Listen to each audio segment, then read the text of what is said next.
everybody. Sorry we were a bit late, but we're here and it's the very first Horn Hangout of 2015. Horn Hangout, okay, usually our horn hangouts have been French horns, but we've strayed a little bit in horn in America, and it can be a trumpet, a French horn, or a trombone. And today, my very first Horn Hangout of 2015, I'm so happy to welcome my friends and colleagues, Jesper Busk Sørensen, is that right? Jesper Busk Sørensen. Almost. And Stefan Schulz. Welcome you guys. Thank you. Big round of applause going from all over the world. You are watching from everywhere. What do we got? We got Moscow, Wales, Greece, Australia, Las Vegas, Syria, New York, Leipzig, Keith in Chicago just wrote in, Ambo in Munich, and my mum in London. It's amazing, isn't it? Keep the questions coming, and Stefan's looking a little bit worried because Stefan's not quite sure what this is all about. Jesper is a hangout professional, aren't you, already, because of the live lounge from Baden-Baden? Yes. So you know, and also you've watched some hangouts, haven't you? You joined in. Which ones have you seen? I saw Michael Mulcahy, and I saw Gabor, and the one who did with Gail. Yeah, you were. Yeah. No, I remember you were always very. Yeah. And Stefan doesn't know what the heck's going on. Have you got a computer? Right, but I don't use it so much.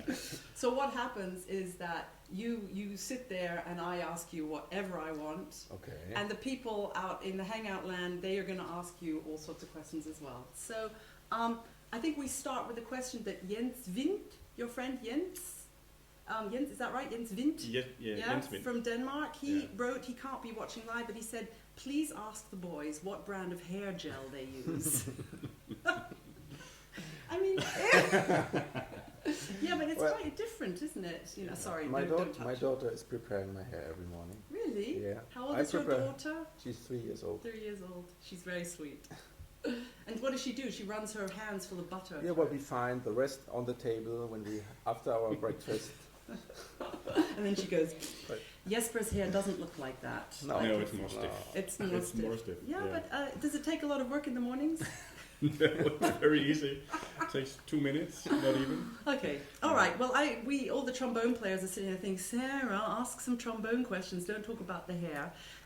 There's a nice coincidence here because you've been in the Berlin Philharmonic since 2002, I guess. 2002. And Jesper, you joined in 2009. And you are Stefan's successor. I am. Did you guys know this? Did you know that Jesper came as second trombone and Stefan was actually, you joined the Berlin Philharmonic as second trombone. Why? You were bass trombone before that. Yeah, I played in the stage opera. We played together in the stage opera for 10 years. Speaking of which, we played together. Jakob, do you have the photo? We have known each other a very long time, Stefan and I, since... Oh, I don't know. Have you showed the photo? 1 second. No, we met in 93. 93? Yeah. When we were like 12. Well, you were. 21 years ago. Stop that! No, that's terrible. You showing this? Yeah. Okay. Is it out? Yeah. All these groans. It was going to be a bit Snapchatty, this one, because I don't want this photo to go around the world. We were very beautiful, weren't we? Well. So we've known each other a long time, and you were playing bass trombone in the Staatsoper. Yeah. Right. And then I was over the 30s, and I was thinking something I have to try again. And there was this audition for the second trombone, and it was a very spontaneous idea. And after I did this audition quite spontaneous, and you didn't really. I was playing the bass on all the time. I was searching a tenor, and I think a friend of mine gave me his tenor, and then I did the first audition. It wasn't successful. I was in the last round with some other guys, but I thought, okay, let's continue and let's try the next audition. And then I was practicing very hard and got the job.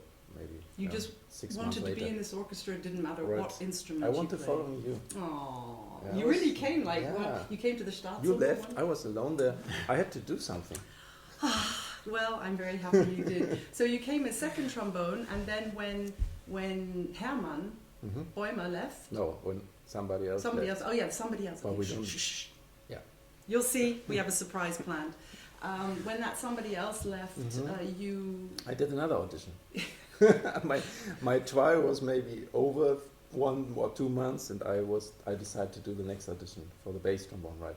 Well, I'm glad you did, because when you got that, then we got Jesper. And you know why I did this? Why? Just to come closer to you.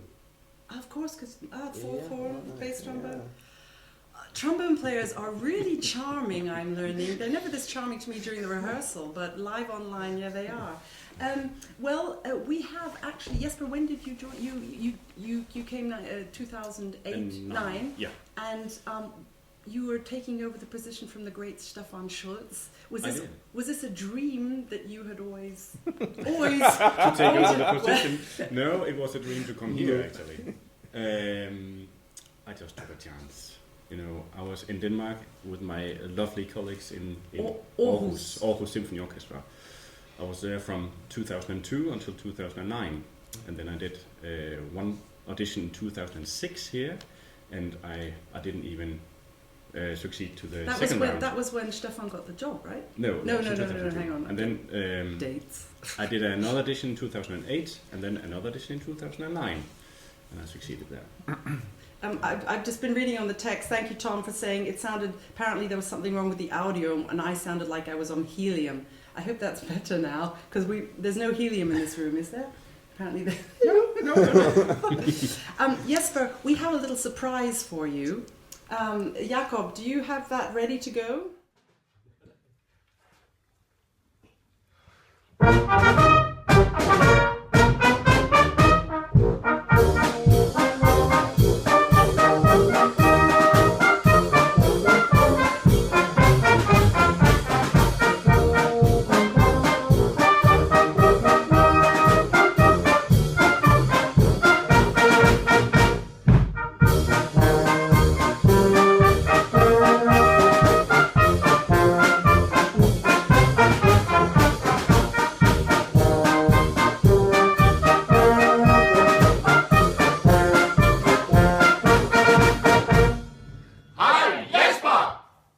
Hermed en lille hilsen fra Grenaads Brass Band. Og nu skal vi møde en mand, der, om man så må sige, og som vi kunne høre, er brudt igennem lydmuren. Han bliver nemlig en del af Berliner Philharmonikerne, der bliver regnet for et af verdens bedste symfoniorkestre. Explain to the Hangout viewers what that was. Well, that was my old brass band from Denmark, and that was where I started playing at the age of 9. There's some really young kids in that band now. And some of the people are still there actually. But they just gave me, you know, my grounds. You know, they are in here. They gave you the love of the. Yes, definitely. And you know, Peter, how do I pronounce it? Peter Pastholm. Peter Pastholm, yeah. Pastholm. He thank you, Peter, if you're watching, because the band came in specially on Sunday to record that for you. Thank you, thank you very and much. The little clip was from the Danish national TV. Yes. When you got the job. Yes, so I was on the national news because we're a small country and it was very big. Denmark was very proud. Yeah, I am very proud. Well, thank you for that. Thank you. Tak, tusind tak. So you studied in Denmark, in Copenhagen? No, I studied in Aarhus. Okay. Yes. Didn't Aarhus get that from Google. And Chicago. And then you went to Chicago. Yes. That's something you two have in common. You Yes. both studied in Chicago with Mick. I started with Michael Mulcahy, and you started with... few lessons with Michael and with Charlie and all the other guys. Yeah. That was a really important time for you both, the Chicago, because it changed everything with you. You came back from Chicago and you started going. Yeah, well, it was a very nice time, and I like and love very much to see back and remembering the nice time I had there and all the good lessons. Charlie is phenomenal. Yeah. I mean, and when you are in Chicago, it's I had my teacher Michael Mulcahy, which he's my hero and my mentor and everything. But you still take lessons, you know, with you know Charlie and Randy and Jay and Rex and John Hennis, and that was amazing. I have another little surprise for you boys. And as soon as we've done this surprise, then we're going to get on to all your questions, because I see them all coming in. But I just have prepared these surprises, and I really want the boys to see them. There is somebody who's on holiday at the moment with no Wi-Fi and no 3G, and has had to send this via text message. So the quality is really quite terrible. Thanks Tim, who's awake at midnight in Melbourne. Tim has done the best he could with this, and I just wanted you guys to see it. Sommergrüße aus Australien. Hi Stefan, hi Jesper. This is a little surprise from down under. We're having a summer storm here on Lake Lemegi. This is where I swim in the summer. I want to say to you congratulations on your careers as members of the illustrious Berlin Philharmonic. Anyone that wants to know anything about trombone playing just need to listen to Stefan, Jesper, beautiful sounds, singing, sempre semplice. Alles Gute zum neuen Jahr. Tschüss. That's really nice, huh? So for any of you that didn't recognize him, that Yeah. is one of all of us. He's just one of our absolute mentors. Yeah. And it was quite an action to get that sent from wherever he was, somewhere in the middle of Australia. But he meant a real lot to you. Yes. Yeah. For me, well, I spent a whole year with Michael at Northwestern University, and he's the reason I'm here today in this orchestra. Oh. Yeah. Wow. I don't think he'll be watching, but when you watch it on the archive, Mick, we love you. Should we get to some questions? Because the thing is, the questions go really crazy and they're very random. They're durcheinander. Yeah. And I've promised to translate some things in German for Stefan because it's a little bit difficult. Carol Jarvis is watching. Carol is watching. Hi, Carol. And she said she was sad not to see you at the Lech. How do you pronounce it? Lech Festival. Yeah. And hope you're feeling better. Thank you very much. Yeah, it was too bad that I couldn't come, but as far as I know, I get the second chance to go there. Yay! I think we should get Carol on a hangout too. What do you think? Yeah, definitely. How about a live one with her here? Definitely. We'd like that. So Chris from Texas has asked, while studying in Chicago, did you hear or feel a huge difference between players in the US and Europe? Well, many players think that Chicago is all about sound and loud, but for me, Chicago is all about simplicity. And for me, Chicago, that was the place for me to go to find the simplicity in my playing. So that's why I came. For dich? Yeah. Well, when I was a very young trombone student in the east side of Germany, there was a big master class with a very famous trumpet teacher, and he was saying in Chicago is the best brass on the world. At this time I couldn't go, but when the wall was down, it was one of my first wishes to go there. Yeah. And I finally did it. I had the opportunity to stay there over 6 years, every year for 1-2 months when I get off on the opera. I remember you disappearing to Chicago. I was so jealous. And I absolutely agree with Jesper was saying. I was very impressed to understand more and more this way, and it's right. It's the simplicity. Yeah. I just thought you started actually. I don't know if all you guys know this. Stefan started his life as a French horn player. This is probably why you're so good today, because you started your life as a French horn player. You quickly changed to trombone. When you were behind the wall, So who were you? What were your influences? Could you get hold of Western trombone players? Oh, you mean recordings yeah, that was very, very difficult. You got for instance, you got my first CD I got on this music cassette. It's years ago. Who remembers cassettes? Probably Jesper can't remember. I do remember. And there was a copy of Christian Lindberg's romantic CD, and finally you could hear something. Yeah, but there was a lot of noise. Yeah, it was difficult as well to get music. It was a different time. Yeah.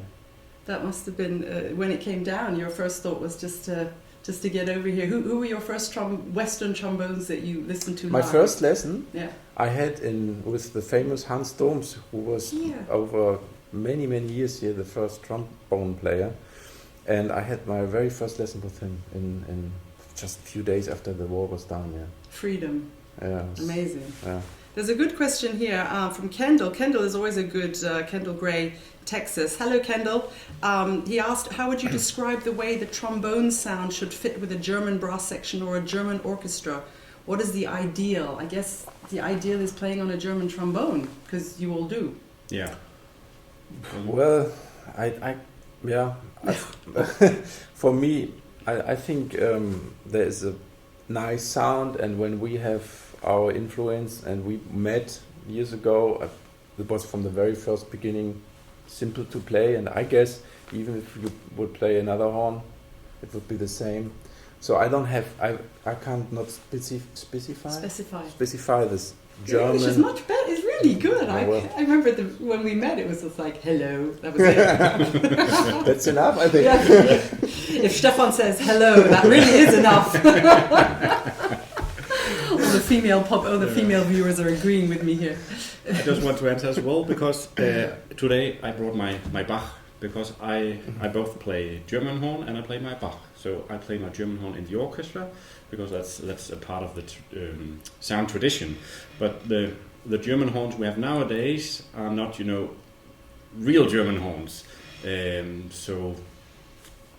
Okay, but in the orchestra, you're still yes, expected to play German trombones. Yeah. They even brought that into Chicago, didn't they? I remember the guys, not only, but they started playing on. They change, and I like very, very much this idea to choose the right instrument. Yeah. For tonight we play Bruckner. I think to play it on the German horn is probably a good idea, but for Tchaikovsky I would love to change. And I sometimes do this as well. Uh-huh.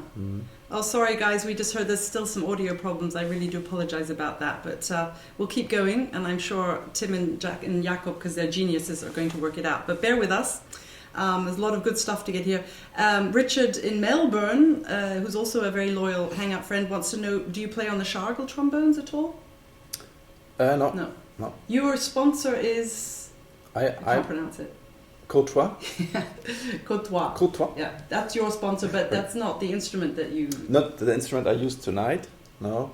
But I use the Courtois bass trombone, and we try to make the new model, and I think this is a very, very fine instrument which I choose sometimes. I played few programs here in the past, and for my solo stuff I use this that's good. French trombone. Trombone nerd stuff. Which is, by the way, built now in Germany. Oh. It's a German trombone. The Germans are taking over the world. There's some true nerd questions which I just love. There's always a mouthpiece question, always. And this one comes from David Munoz, who's a tuba player. Both of you, how many hours a day do you practice your mouthpiece? Apparently the mouthpieces sounded like they were on helium as well at the beginning of the Hangout. Okay. But well, I always begin my day with playing my mouthpiece for 5 minutes or something. And then during the day, during my practice, if I find a passage very hard to play, I always play mouthpiece. You practice the passage on the mouthpiece to slowly, and just to make. Why is that good? Just to make my brain understand how my lips function and how it should be. How I want it to be. So I make a connection. Okay, Stefan. We have the same. So you let him answer the questions. Yeah. No, I agree. We don't do that much mouthpiece work. Well, at least my section doesn't. We sort of get the air going, and then. Yeah. But you've got great big buckets. And anyway, you guys practice many more hours than we do. I mean, old Stefan here, if you've got the room, I had the room next to Stefan when we were on a 6-week tour of Japan. Yeah, that was fun.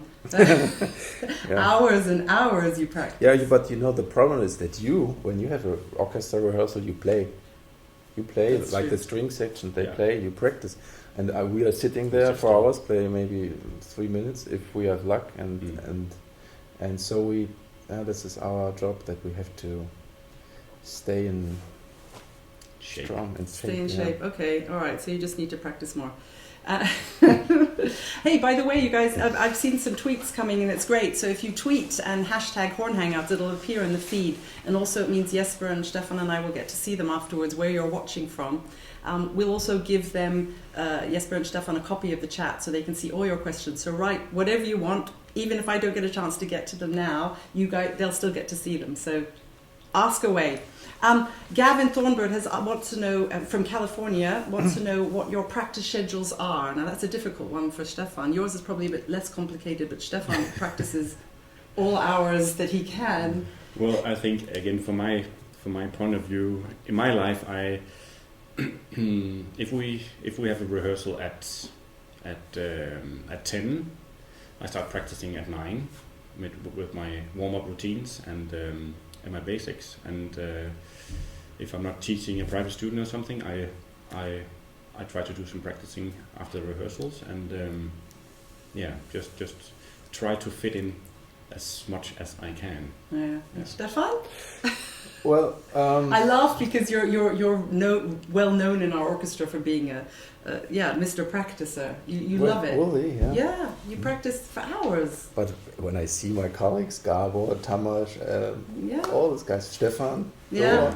Anyway, Yeah, I have to practice, and I let's say to have the perfect shape, I need, let's say, 2.5 to 3 hours a day. When we have a Bruckner 8 like this week, perfect for me, because then we play so much in the rehearsal. This is what I love.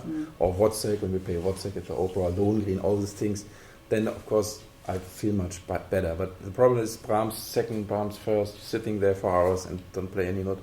So I try as well, like Jesper, to get the main practicing time before the rehearsal, and then when I teach my students, mostly between the rehearsals, there's not so much time.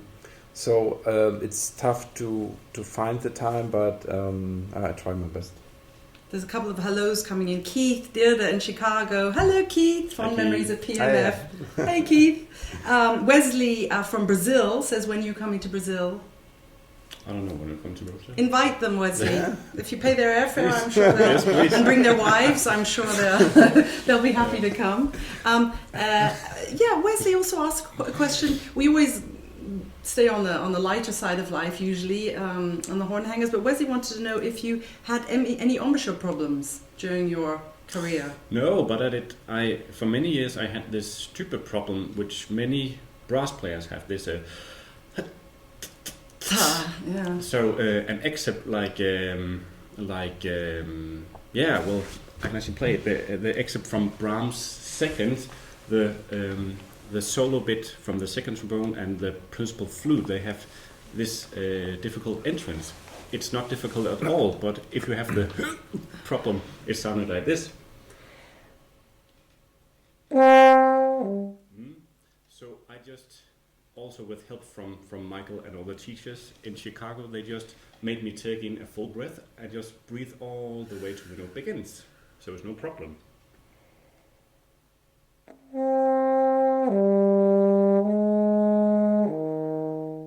So you breathe, you're still taking air when you until the very second where you start the note. So it's actually only one movement. There's no so stop. It's not There's no stop. It's just one movement. Great. Either the air is going in or going out. Great advice. Stefan, embouchure problems? Yes, when I was 18 or 19, when I started to study. When we met? No, before. Before. I had a big problem. I had to change the whole thing. It was when I started to study. I did something wrong, and then I took a vacation from the school and changed everything. It was not such a nice experience, but in a way maybe helpful, for sure. I like think always. so. I mean, you both teach a lot. You teach at your professor here at the UDK, the university, music university, and you have a lot of private students. I think it's actually, I think some of the best teachers are the ones that have had the problems themselves, because how can you help the students otherwise? So you have a lot of students, and you have people come from all over. You've got some Danish students coming today. And are they watching? A Norwegian. A Norwegian? Well, yeah. All coming to Bruckner tonight? Yeah. Yeah? Yeah. And you, how many students do you have at the UDK? I share the class with my colleagues Andreas Klein and Rainer Vogt. We have in total 13 students, and my group I have 7. It's a lot. How do you manage that together with the solo playing, the orchestra? Well, since I'm a father, everything is much more difficult. Yeah. But she's worth it. Yeah. She's so gorgeous. I met his daughter the first time at the Christmas party, the kids' Christmas party this year, and it was a big love at first sight. So I've got a couple more questions. There's a question for you, Jesper, from Lorenz in The Hague, Den Haag. Jesper, do you still play the alto trombone? And if you do, how do you stay in shape when you're playing the tenor trombone in the orchestra all the time? I do. I still practice, and right now I'm practicing a lot alto because I'm playing a piece by a Swedish composer for alto and organ. It's really, really difficult, so I have to practice a lot. But when I'm practicing alto a lot, I can't. I'm not really in alto shape all the time, so I have to take out. This month I practice alto, and this month I don't practice alto. Yeah, so I try to squeeze it. How about your first love, the euphonium? The euphonium will always be in my heart. But you don't have to play it very often. No, unfortunately, but I like to. In the brass ensemble sometimes. Sometimes I do, yeah. What is your, Helene Hertz, what is your first and last exercise of every day? Coffee and then sleep? No. What's the first exercise of the day? Must be buzzing. I like very much to get a connection to my body, and that means I do some breathing exercise, which now after all the years is more something to relax, to find my balance. That's the first thing you do? This is the first thing I do. Can you show us? This is so simple. Yeah, we like these things. Well, this is something as well what I got in Chicago from Roger Rocco. He was a student by Jacobs. We're going to do this with you. It's a very right, simple, everybody, very simple Mom, thing. you too? You really want Yeah, to? we're going to do this with Okay. you. Okay. The important thing is that you get the concentration on the sound, that you always make the same sound in the same length, and that you get more and more to get, how I explain it. One more time, it's after all the years no breathing exercise more. It's for me really something where I come down. Like a meditation. Like a meditation, Yeah. right. But what, you suck Right. in the air against your fingers? Yes. I remember Charlie Vernon saying to me, suck dark air. Dark air. I found that very useful. Suck dark, and then Right. and you fill up like this. Yeah, but all these things I'm not concentrating Okay. on. I really just go for the sound, and in the same way when I blow out, I want to have a very specific concentration or efficient air here. This is something where I start with, and with the last note is what I play. I don't have really a special exercise where I say, okay, now when I don't want to play anymore, I stop.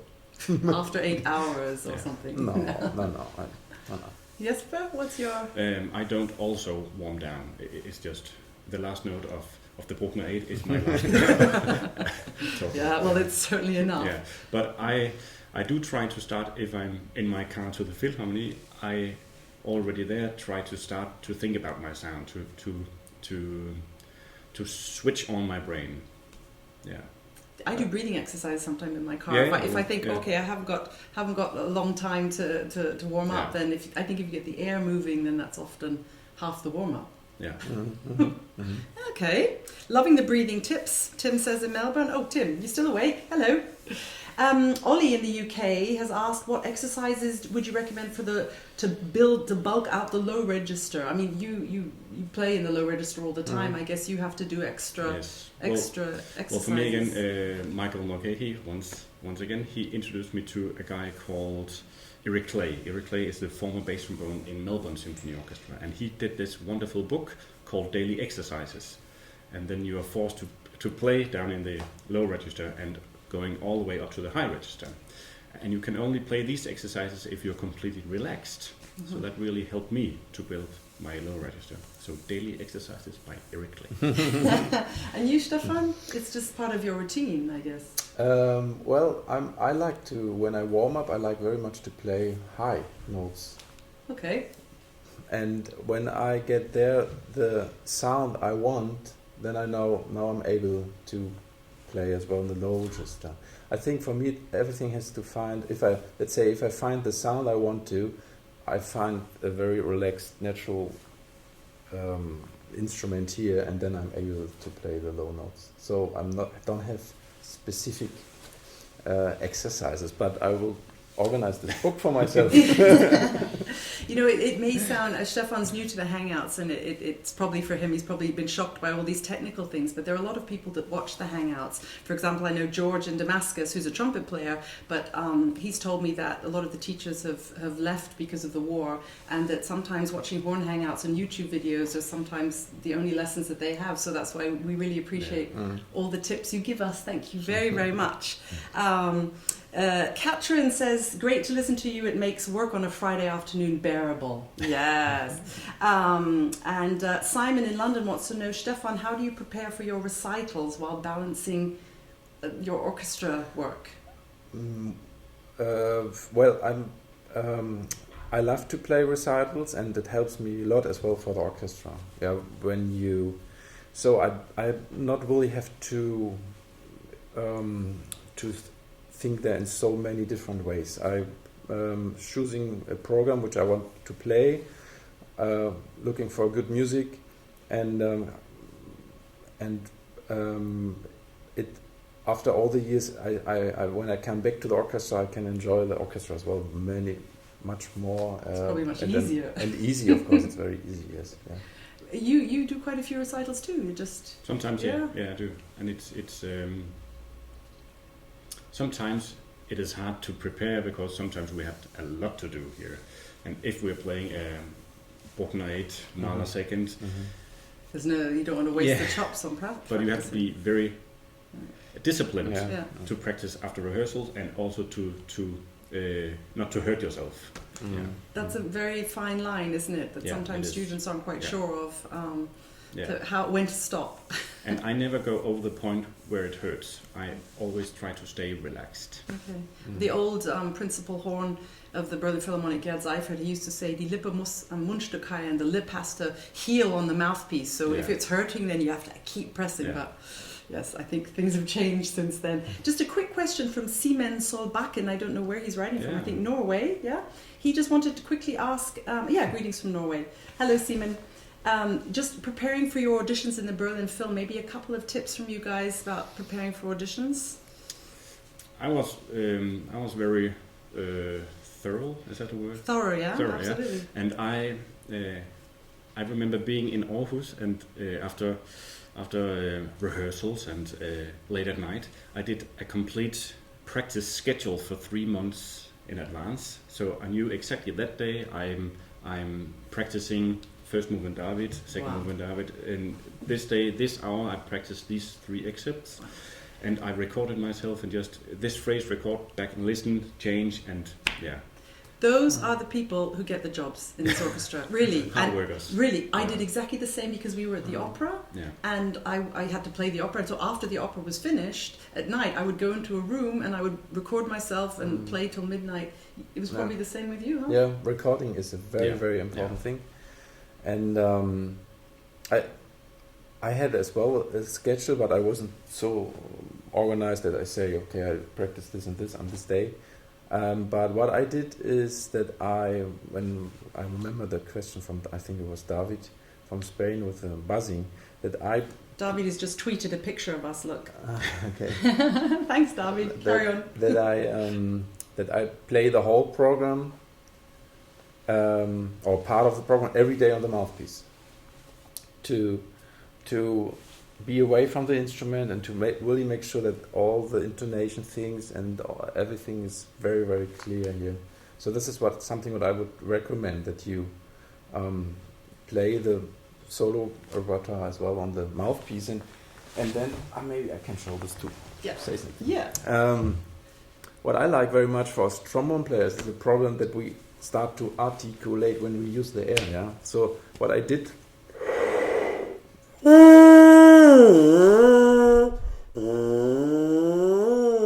famous David, yeah. The whole thing without any tension. When I took a breath, I take much more time. I try to just make sure, as well the dynamic. I just play a nice sound, and then finally, when I did the whole thing, I did it again with the same sound.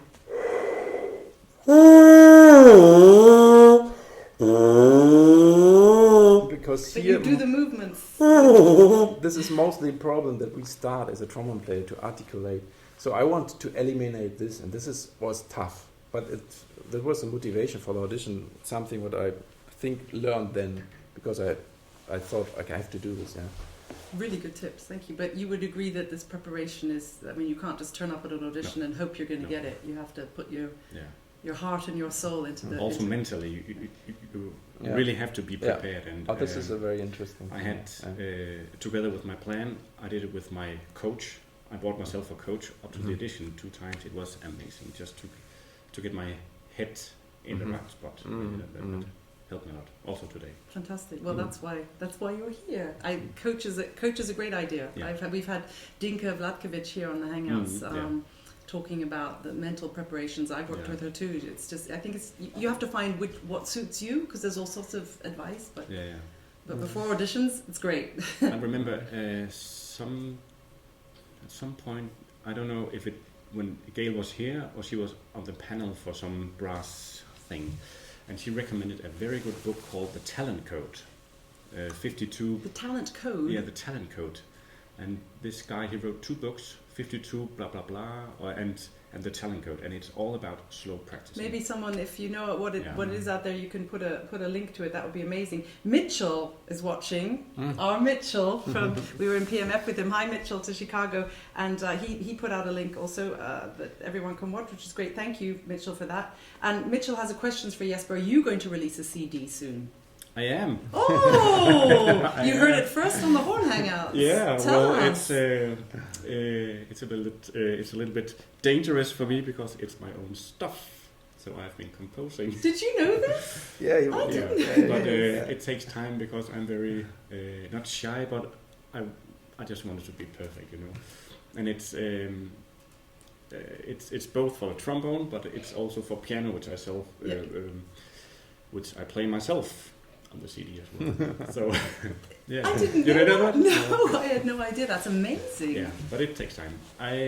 Maybe I will be done recording in May, June, and then sometime. I knew you could play because we were somewhere on tour and you sat down at some organ and you started to play. It was in some dressing room somewhere. Do you remember? Sapporo. Oh, was it Sapporo? That's right. And you sat down and started, and it was there's so many hidden talents in this orchestra. Amazing. Well, great. So it'll be out in the summer, maybe sometime. After summer. So you'll come back on the Horn Hangouts and tell us all about it. Okay. Well, speaking of CDs, Stefan, tell us about your 2. Can you guys, George? Can you get a close up of these 2 while we talk about them? Can you get those? Yeah, well, I did. I was a little bit off of this orchestra for 2 years. Yeah. And I had the time to do these 2 CDs, and both they are quite new now. I think Copenhagen was released in August, and this was in July. It's a nice Danish connection. You recorded the Copenhagen recital. Right. Yeah. So this came out in July. August. Great photos, by the way. Yeah.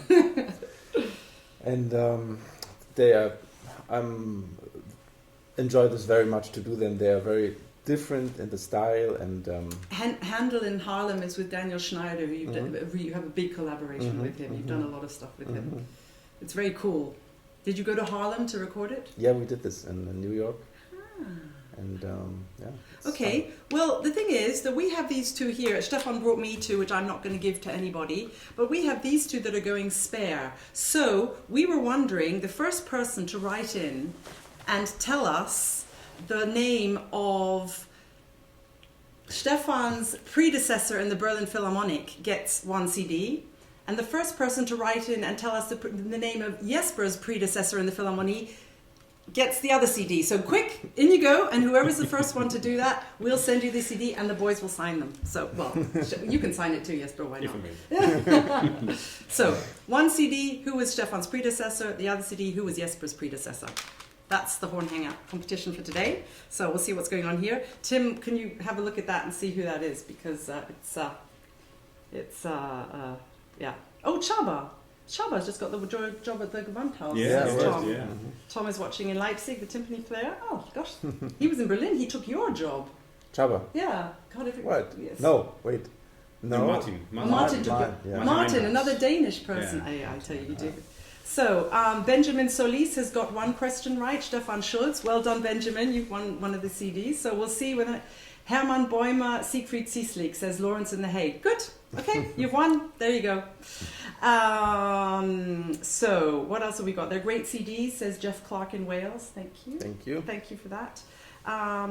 How difficult, Benjamin, who's just won a CD, wants to know how difficult were some of the fast low passages in the Sub-Zero concerto by Schneider? How difficult? Yeah, very difficult. Well, very difficult. Sounds easy though. Sounds very easy. Maybe it sounds easy. Yeah. Yeah. Yeah. Yeah. Okay. Good. Was Hermann your predecessor or Siegfried? Or Siegfried? It was Yeah. actually Siegfried. So, Yeah. but Lawrence. Well, Lawrence was the first one I wrote. I think we're gonna have to fight about that later. Mm. No, Lawrence was the first one that got it right. What do you guys do when you're not playing trombone?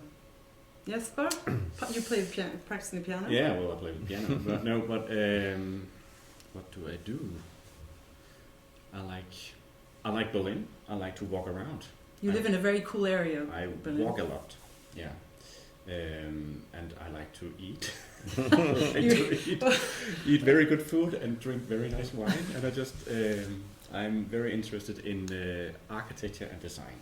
So Danish design is some of the coolest in the world.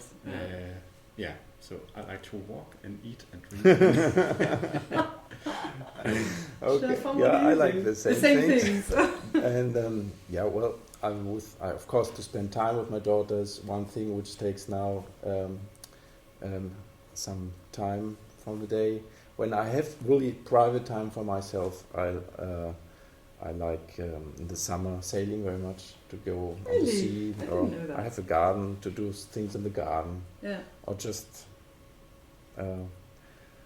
hang around and read a book, go jogging. Play with Thousand it, things, yeah. but the day is not long enough. No, especially now with little Madam. Right. We're going to have to, there's so many fantastic questions here. Should we just go for some really fast ones?